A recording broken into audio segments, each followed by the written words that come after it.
রাজশাহী বিশ্ববিদ্যালয় কেন্দ্রীয় ছাত্র সংসদ নির্বাচনে ম্যানুয়াল পদ্ধতি বা হাতে ভোট গণনার দাবি তুলেছে ছাত্রদল ও রাকসু ফর রেডিক্যাল চেঞ্জ নামে দুটি প্যানেল।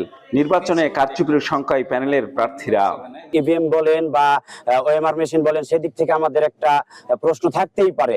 সুতরাং আমরা চাই না ডাকসুতে যে বিতর্ক হয়েছে, জাকসুতে যে বিতর্ক হয়েছে, সেই বিতর্ক আমাদের রাকসুতে হোক। আমরা চাই একদম স্বচ্ছ এবং গ্রহণযোগ্য একটি ভোট গণনা হোক। ভোট গ্রহণ যেটা হবে সেই ভোট গণনা ম্যানুয়ালি করতে হবে। এর জন্য যত লোকবল, এখানে পর্যাপ্ত লোকবল যদি নিয়োগ করতে হয়, সেই পর্যাপ্ত লোকবল নিয়োগ করে একটা নির্দিষ্ট সময়ের মধ্যে ভোট গণনা সম্পন্ন করতে হবে।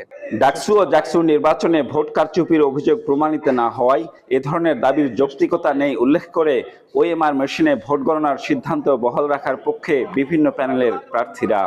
ভোট যে গণনা এটি যত দ্রুত সম্ভব করা যায় মেশিনের মাধ্যমে, ওএমআর মেশিনের মধ্যেই করতে হবে। এখন তো অনলাইনের যুগ, যেভাবে কারচুপিও করা যায় সহজে, ঠিক সেভাবে কারচুপি ধরাও খুবই সহজ। হাতে গণনা এটাকে রিজেক্ট করতেছি। এটা অবশ্যই মেশিন এবং বর্তমান ডিজিটালাইজেশন প্রক্রিয়ার মাধ্যমেই এটা গণনা করতে হবে।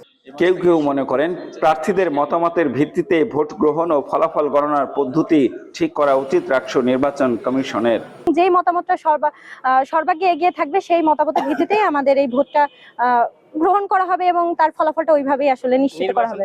তবে প্রধান নির্বাচন কমিশনার জানাচ্ছেন ওএমআর শিটে ভোট গ্রহণ ও মেশিনে ফলাফল ঘোষণার সিদ্ধান্ত আগেই হয়েছে, এর থেকে পিছিয়ে যাওয়ার সুযোগ নেই।